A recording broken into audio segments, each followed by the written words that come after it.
Hello student, मैं Manish Malviya Anvera online school classes में आप सभी का स्वागत करता हूं। हम पढ़ रहे थे क्लास 11 की एग्रीकल्चर के बारे में, जिसमें अपन ने पिछली क्लास में एक लेसन कंप्लीट किया था जिसका नाम था मृदा। लास्ट में उस क्लास में लास्ट में अपन ने पढ़ा था मृदा, विभिन्न प्रकार की मृदाओं के बारे में जो पोषक तत्वों और मृदा के पीएच के आधार पर बताई गई थी। 8 प्रकार की मृदा। इसी तरह राजस्थान कृषि विभाग द्वारा भी राजस्थान की मृदा को उर्वरता के आधार पर 14 भागों में बांटा गया है, जिनके बारे में ज्यादा कुछ नहीं, बस उनके नाम हमें एक बार ध्यान में रखने हैं। तो उसके बारे में लिख लेते हैं, फिर अपन एक नया अपना अध्याय शुरू करेंगे जिसका नाम है पोषक तत्व एवं उर्वरता। ठीक है, तो देखिए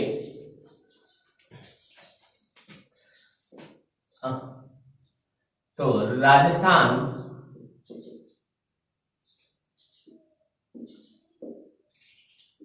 कृषि विभाग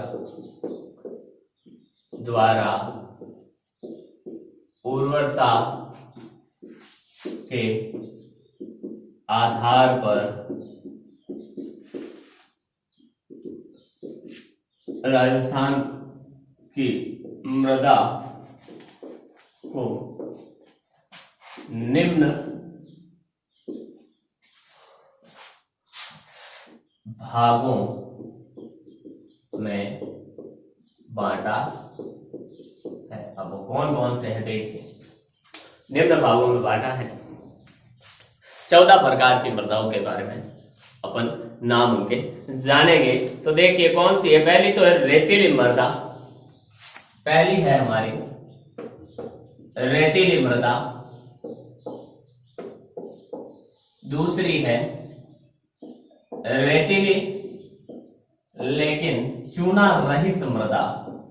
रेतीली है लेकिन उसमें क्या है, चूना नहीं है, रहित मृदा। रेतीली मृदा, रेतीली चूना रहित मृदा। फिर रेतीली धोरे युक्त मृदा। तीसरी है रेतीली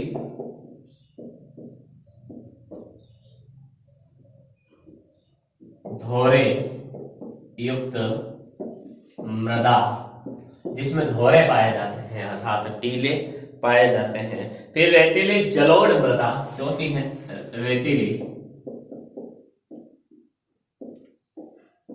जलोढ़ मृदा। पांचवी है अपनी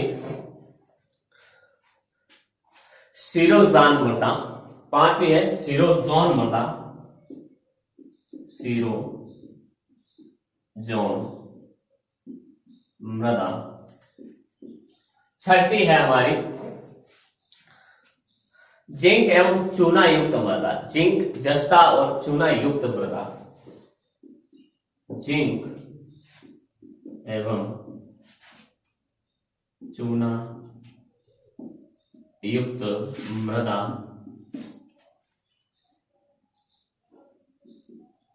सातवीं है हमारी भूरी चूना युक्त मृदा।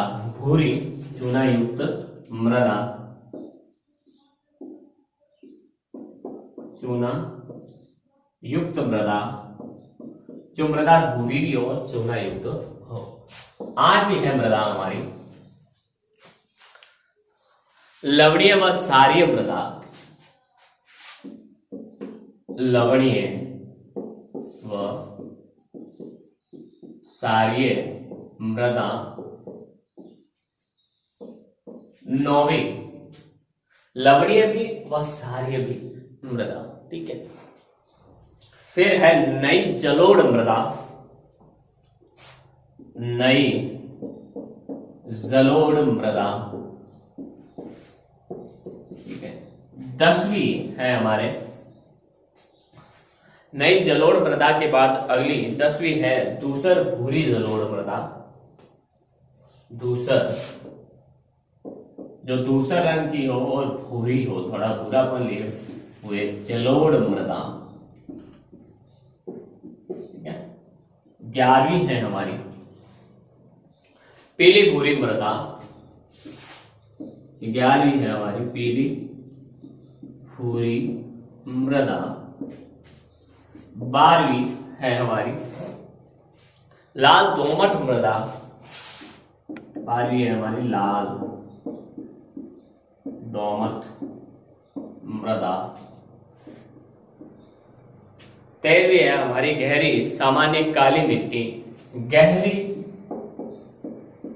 और सामान्य काली मिट्टी अर्थात तो पूरी एकदम डार्क ब्लैक नहीं, काली मृदा।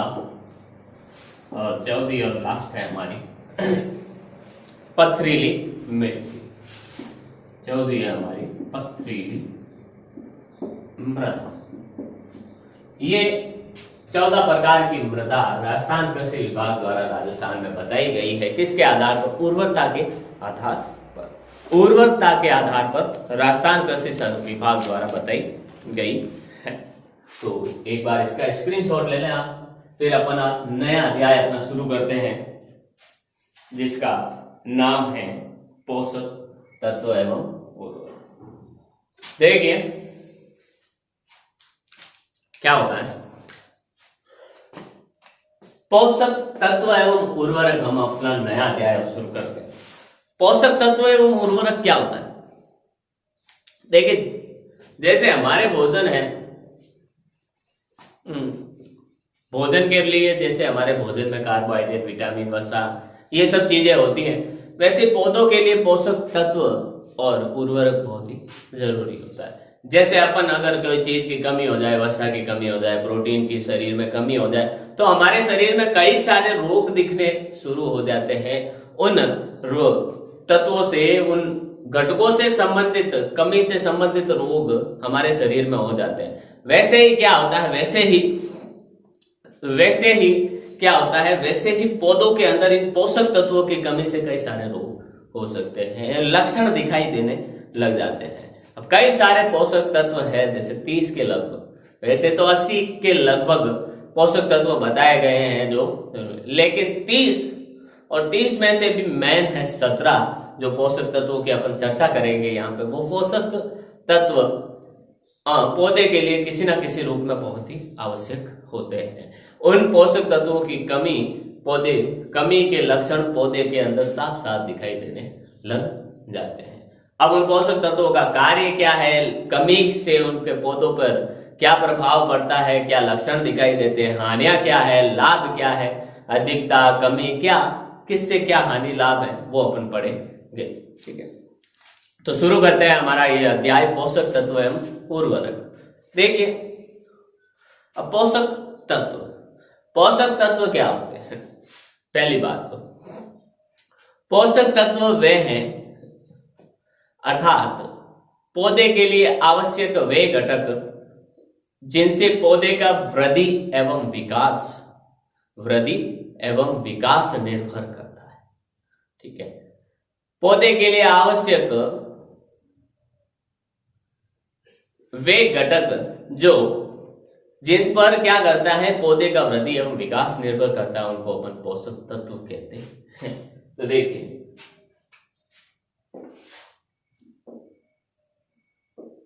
पौधे के लिए निश्चित अनुपात एवं निश्चित मात्रा में आवश्यक वे सभी घटक जिन पर पौधे का वृद्धि एवं विकास निर्भर करता है, पोषक तत्व कहलाता है। क्या कहलाता है? पोषक तत्व कहलाता है। ठीक है, पोषक तत्व कहलाते हैं। ठीक है, अब जैसे carbon, hydrogen, oxygen, nitrogen, calcium, phosphorus, potassium, कई सारे सोडियम, ऐसी कई सारी चीजें हैं जो पौधे की वृद्धि के लिए आवश्यक होती है। ठीक है, तो वे तत्व या वे घटक जो क्या करते हैं, वे घटक, वे पदार्थ जो क्या, या वे तत्व जो क्या हो, पौधे की वृद्धि एवं विकास के लिए आवश्यक होते हैं, जिन पर पौधे की वृद्धि एवं विकास निर्भर करता है, उसे पोषक तत्व कहते हैं। और ऐसे कुछ देखिए आगे, ऐसे अकार्बनिक आयन जो मृदा से प्राप्त होते हैं, जो मिट्टी से प्राप्त होते हैं, जो पौधे को अकार्बनिक पदार्थ जिसमें कार्बन नहीं पाया जाता और वो उस पौधे को मिट्टी से प्राप्त होते हैं, उन्हें अपन खनिज पोषक तत्व कहते हैं। देखिए, वे अकार्बनिक पोषक तत्व, वे अकार्बनिक पदार्थ जो पौधों को मृदा से प्राप्त होते हैं, उन्हें खनिज, उन्हें क्या कहते हैं, खनिज पोषक तत्व कहते हैं। उन्हें क्या कहते हैं, खनिज पोषक तत्व कहते हैं, उन्हें खनिज पोषक तत्व अपन कहते हैं। ठीक है, अब पौधों द्वारा पोषक तत्वों का अवशोषण, पौधों द्वारा पोषक तत्वों का अवशोषण, स्थानांतरण और आत्मसातकरण, आत्मसातकरण अर्थात पौधों द्वारा पोषक तत्वों का अंतरकरण, पहली बात तो ठीक है, या अवशोषण।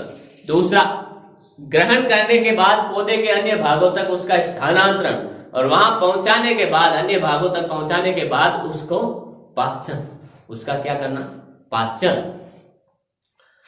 की प्रक्रिया क्या कहलाती है, अवशोषण, सॉरी खनिज पोषण कहलाती है, खनिज पोषण कहलाती है। ठीक है, तो देखिए अगला है, अगली लाइन हमारे इसके लिए,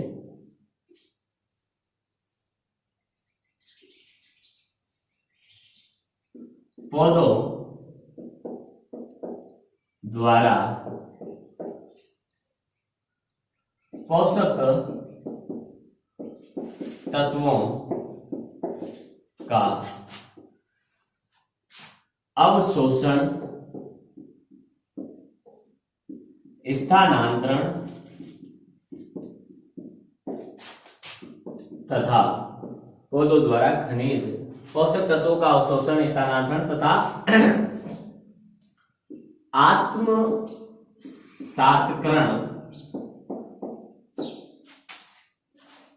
या जिसे अपन कहते हैं पाचन की प्रक्रिया खनिज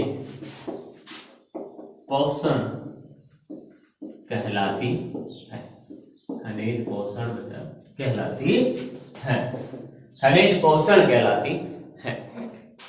ठीक है, अब खनिज पोषण किसे कहते हैं, पौधों द्वारा पोषक तत्वों का अपने अंदर ग्रहण करना, अवशोषण, उनका स्थानांतरण, फिर उनका पाचन करने की जो पूरी प्रक्रिया है, ग्रहण करने से पाचन तक की जो प्रक्रिया, वो खनिज का पोषण, खनिज पोषण कहलाती है, खनिज पोषण कहलाती है। अब मृदा द्वारा पौधों को पर्याप्त मात्रा एवं अनुपात में पोषक तत्व आपूर्ति करने की जो पैतृक क्षमता होती है, मृदा को ज्यादातर जो पोषक तत्व होते हैं वो, पौधे को जो ज्यादातर पोषक तत्व होते हैं वो कहां से मिलते हैं, मृदा से मिलते हैं। तो मृदा के अंदर ही वो क्षमता होती है कि वो पोषक तत्वों को पौधों के लिए उपलब्ध करवा सके। तो मृदा द्वारा पौधों को पोषक तत्व पर्याप्त मात्रा में, पोषक तत्व जो होते हैं उनको पर्याप्त मात्रा एवं निश्चित अनुपात, पर्याप्त मात्रा एवं अनुपात में पोषक तत्वों को किसको उपलब्ध करवाना, पौधे को उपलब्ध करवाने की जो पैतृक क्षमता, जैसे हमें किसी चीज की जरूरत है तो हमें कौन करवाते हैं? हमारे पेरेंट्स, पैतृक, हमारे पेरेंट्स हमें वो चीज उपलब्ध कराते हैं। तो पौधे को जिस चीज की जरूरत है वो उनको कौन उपलब्ध कराता है? ठीक है, वो करवाती है मृदा। इसलिए वो एक पैतृक के समान होती है। पौधे के लिए मृदा एक पैतृक के समान, पेरेंट्स के समान होती है। तो ये इसकी पैतृक क्षमता क्या कहलाती है? मृदा उर्वरता कहलाती है। अर्थात मृदा द्वारा पौधों को पर्याप्त मात्रा एवं अनुपात में पोषक तत्व उपलब्ध करवाने की पैतृक क्षमता मृदा उर्वरता कहलाती है। देखिए, मृदा द्वारा पौधों को पर्याप्त मात्रा एवं अनुपात में, मृदा द्वारा पौधों को पर्याप्त मात्रा एवं अनुपात में पोषक तत्व उपलब्ध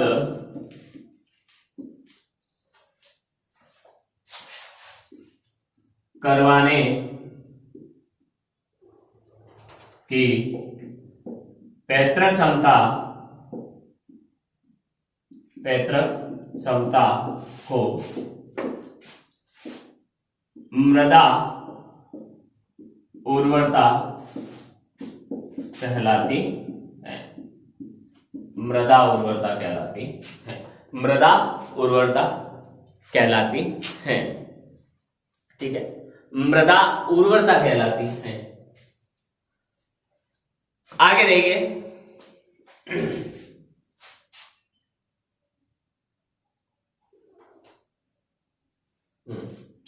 इसके बाद एक दो वैज्ञानिक है, आयरन एवं स्काउट। ठीक है, इनके अनुसार पोषक तत्वों को पौधे के लिए आवश्यक माना जाता है। अब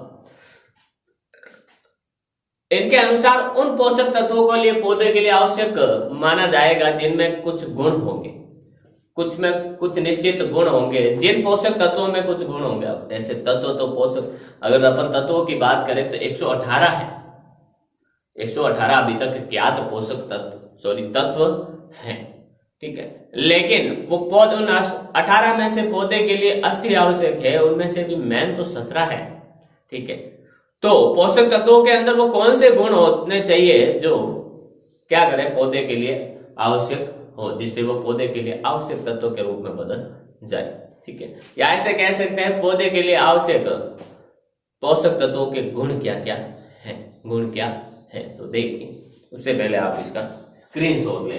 देखिए, आयरन व स्काउट के अनुसार इंपॉर्टेंट है कौन? आयरन व स्काउट के अनुसार क्या करना है के अनुसार उन पोषक तत्वों को पौधे के लिए आवश्यक माना जाता है जो निम्न मापदंड पूर्ण करते हो। उन पोषक तत्वों को पौधे के लिए आवश्यक माना जाता है जो निम्न मापदंड पूर्ण करते हो,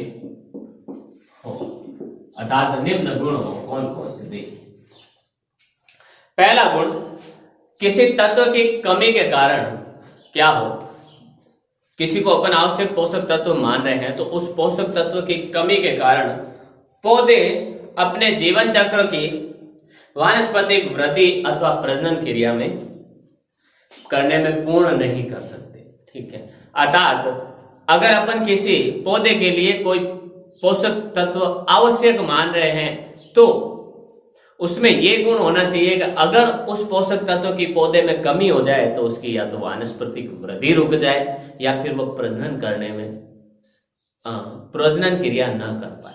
ठीक है, सिर्फ उस पोषक तत्व की कमी के कारण, तब तो उसे क्या कहा जाएगा, आवश्यक माना जाएगा। ठीक है, पौधे की कमी, पौधे पर कमी के लक्षण विशिष्ट के लिए विशिष्ट होते हैं।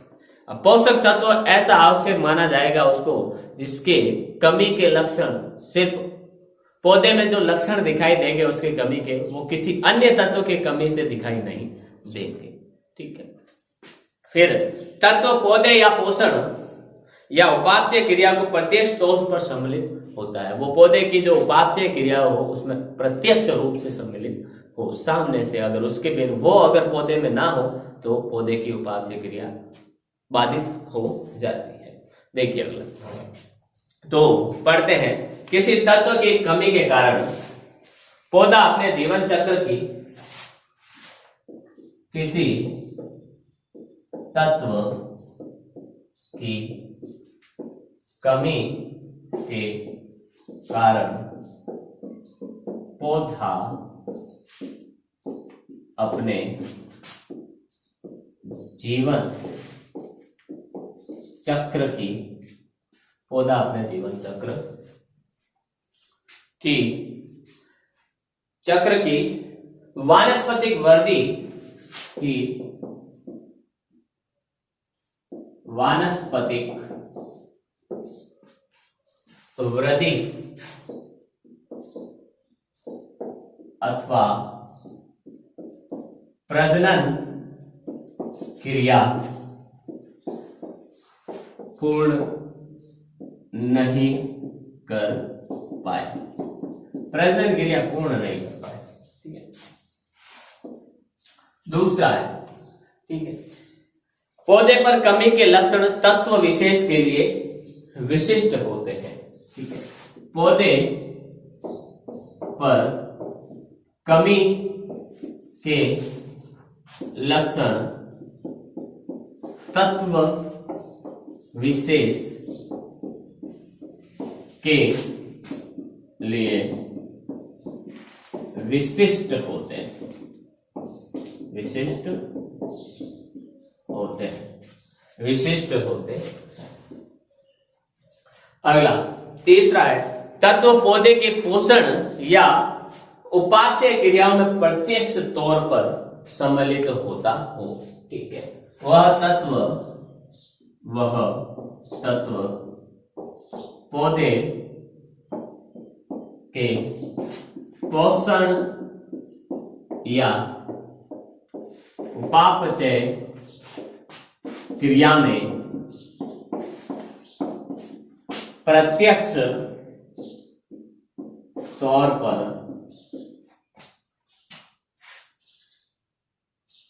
प्रत्यक्ष तौर या रूप में क्या होता हो, सम्मिलित होता हो। प्रत्यक्ष तौर पर क्या होता हो, पौधे में सम्मिलित होता हो, ये जरूरी। ठीक है, तो 3 गुण होने चाहिए तब वो पोषक तत्व क्या होगा, पौधे के लिए आवश्यक होगा। कौन कौन से? पहला तो किसी तत्व की कमी के कारण पौधा अपने जीवन चक्र में वानस्पतिक वृद्धि अथवा प्रजनन क्रिया पूर्ण ना कर सके। अगर किसी पोषक तत्व की कमी के कारण पौधा अपनी वानस्पतिक वृद्धि या प्रजनन क्रिया नहीं कर पाता है तो वो पोषक तत्व क्या होगा, पौधे के लिए आवश्यक होगा। ठीक है, दूसरी चीज, उस पोषक तत्व की कमी के जो लक्षण होंगे वो अन्य किसी तत्व की कमी के लक्षण पौधों में समान नहीं होंगे। अर्थात अगर अपन किसी को आवश्यक मान रहे हैं पोषक तत्व, तो उसके कमी, पौधे में उसके तत्व की कमी होने पर उसमें विशिष्ट लक्षण दिखाई देने चाहिए, पौधे में विशिष्ट लक्षण दिखाई देने चाहिए, और वो वैसे विशिष्ट लक्षण किसी और तत्व की कमी के कारण पौधे में उत्पन्न नहीं होने चाहिए। ठीक है, फिर तीसरा गुण क्या है कि वह पौधे के पोषण या उपापचय क्रिया में एकदम प्रत्यक्ष रूप से डायरेक्टली भाग लेता हो। ठीक है, डायरेक्टली भाग लेता हो। ठीक है,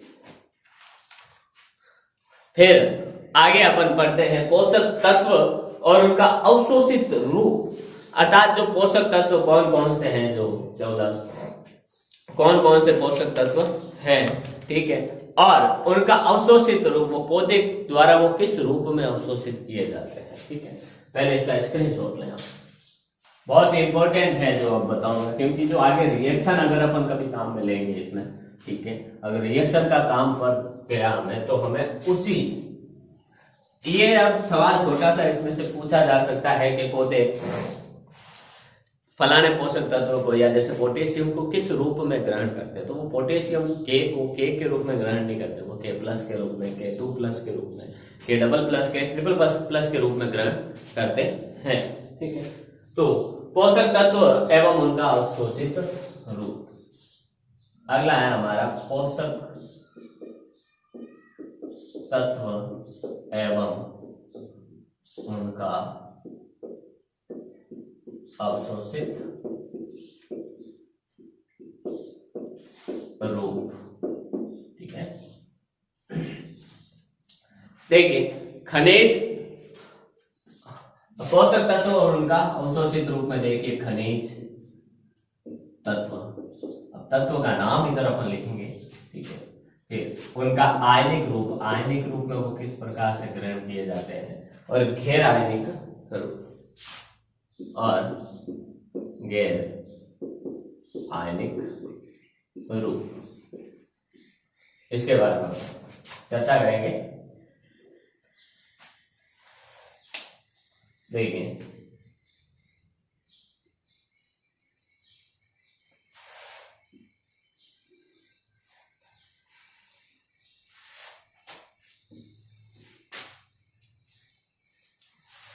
पहला है कार्बन, हाइड्रोजन और कार्बन, हाइड्रोजन और ऑक्सीजन, ये तीनों हमें, कार्बन का प्रतीक होता है C, वो C के रूप में ही ग्रहण किया जाता है, ऐसा नहीं C-C+ नहीं, ठीक है।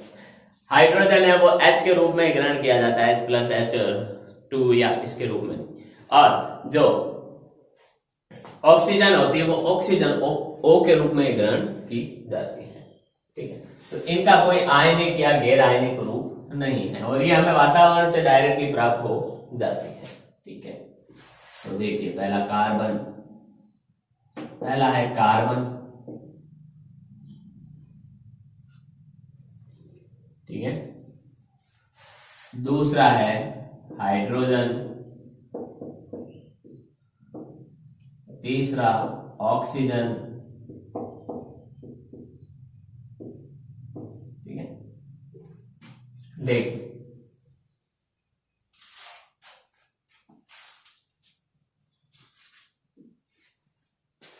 अर्थात कार्बन C, हाइड्रोजन H और ऑक्सीजन O, ठीक है। ये इनके प्रतीक और इनको OHC के रूप में ही ग्रहण किया जाता है, कोई इनका आयनिक रूप में ग्रहण नहीं किया जाता, ना ही कोई इनका गैर आयनिक रूप में ग्रहण किया जाता है। अगला है नाइट्रोजन, चौथा है हमारा नाइट्रोजन। नाइट्रोजन देखिए नाइट्रोजन, नाइट्रोजन को N के रूप में ग्रहण किया जाता है, किसके रूप में, N के रूप, N के रूप में इसको दर्शाया जाता है। नाइट्रोजन का प्रतीक कौन सा है, N, लेकिन ये स्वतंत्र रूप से, अब नाइट्रोजन 78% है हमारे कहां पर, वायुमंडल में, ठीक है।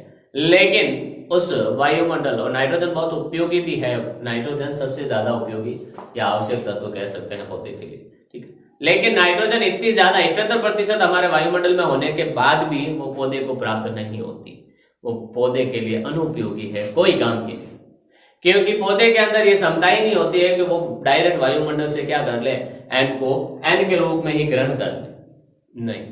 तो वह, तो भाई पौधे को अगर ग्रहण ही नहीं कर सकता तो वो पौधा किस रूप में ग्रहण करता है, तो पौधा नाइट्रोजन से बने हुए यौगिकों के रूप में नाइट्रोजन को ग्रहण करता है।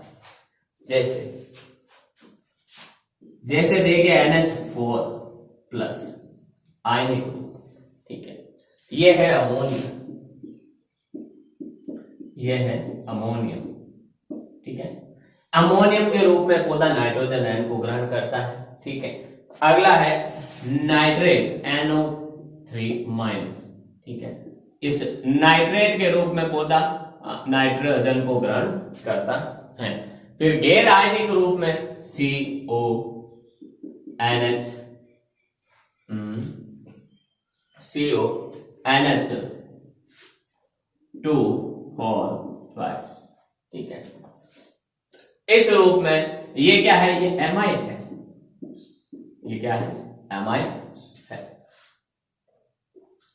गैर आयनिक रूप में ये इस तरीके से ग्रहण करता है, इस पदार्थ के रूप में ग्रहण करता है, और आयनिक रूप में NH4 के रूप में ग्रहण करता है, ठीक है। फिर फास्फोरस, अगला है फास्फोरस P, पांचवा है हमारा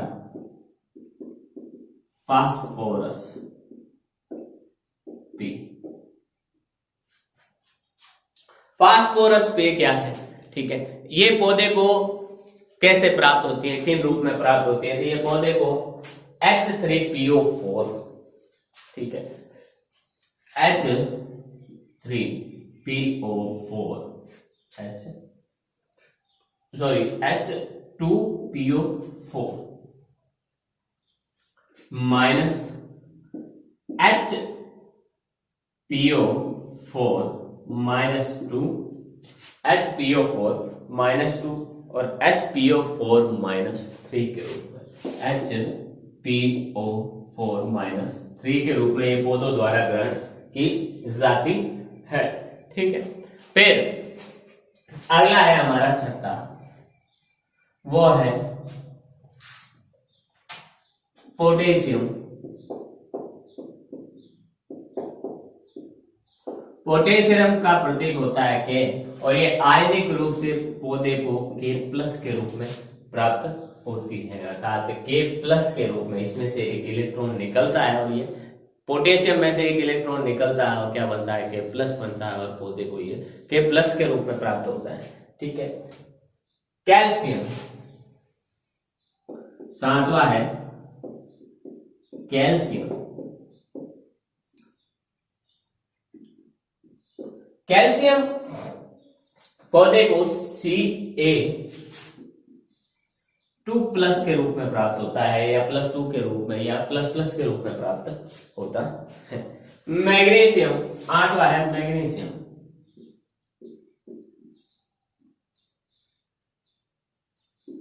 आठवां है मैग्नीशियम Mg। ये भी पौधे को Mg2+ के रूप में या +2 के रूप में प्राप्त होता है, ठीक है। डायरेक्ट मैग्नीशियम को ये ग्रहण नहीं कर सकते, ठीक है। एक बार इसका स्क्रीनशॉट ले, बाकी 8 पोषक तत्व अपन आगे करते हैं।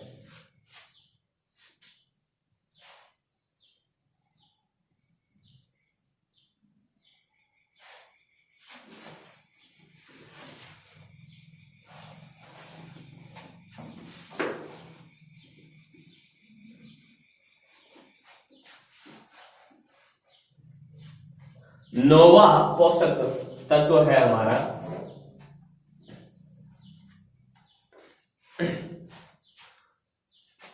सॉरी कितने हुए थे अपने, शायद 7 ही हुए थे। 8वां है हमारा गंधक।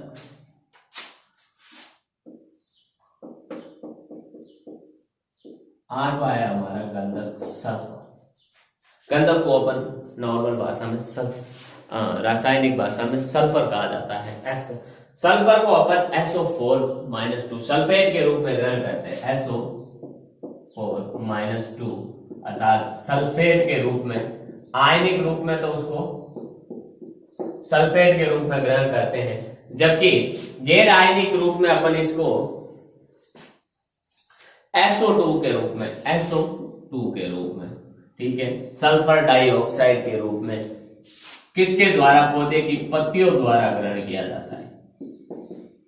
पौधे की पत्तियां इसको ग्रहण करती है, पौधे की पत्तियां क्या करती है, इसको ग्रहण करती है सल्फर को SO2 रूप में, गैर आयनिक रूप में, और आयनिक रूप में ये SO4-2 सल्फेट के रूप में प्राप्त होता है, ठीक है।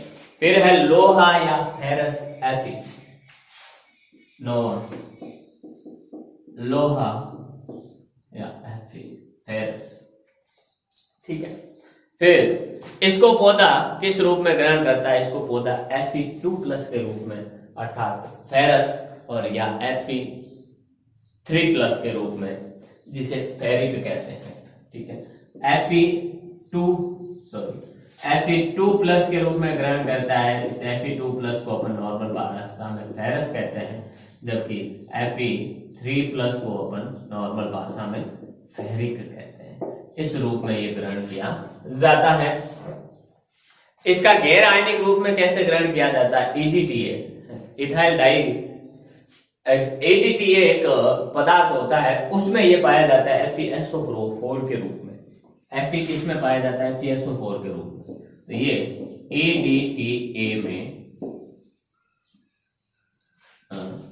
EDTA के साथ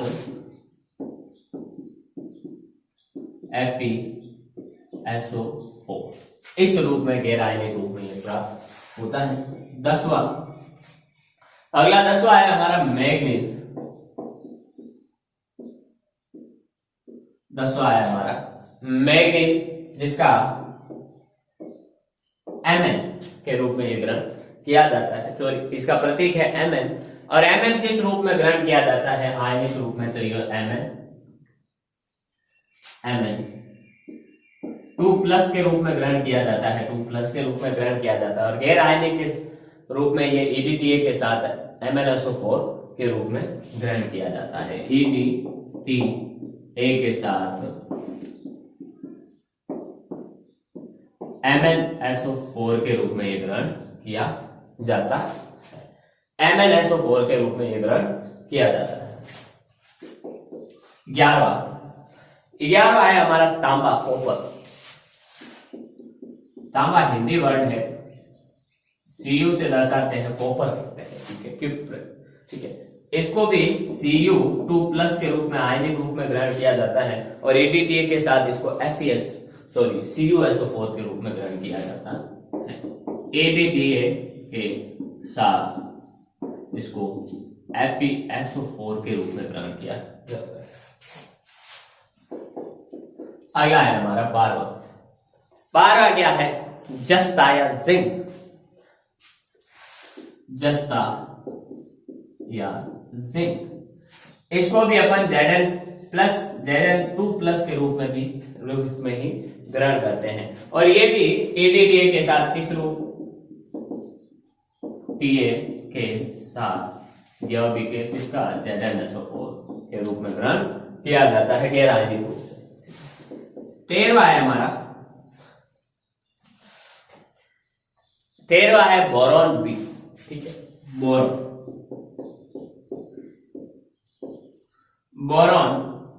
बी। बोरॉन बी यह किस रूप में? आयनिक रूप में तो H2BO3 और H2BO3- के रूप में ग्रहण किया जाता है। यह किस रूप में? H2BO3-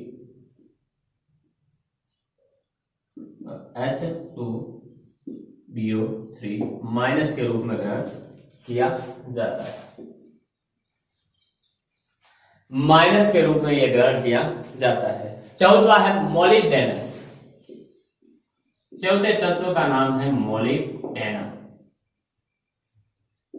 ठीक है, MO इसका प्रतीक क्या है? MO।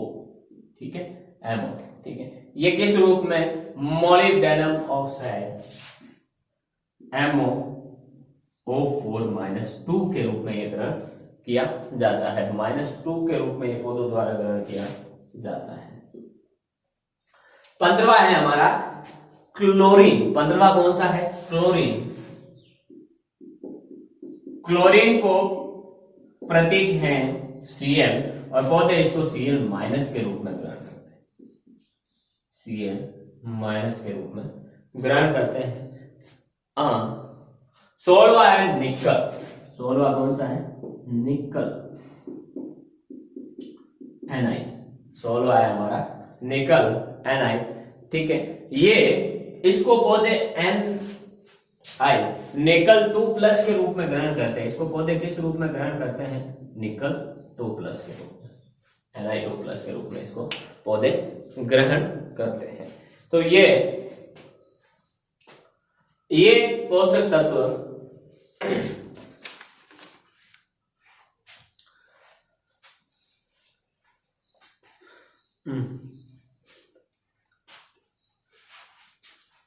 स्क्रीनशॉट लें इसका पहले।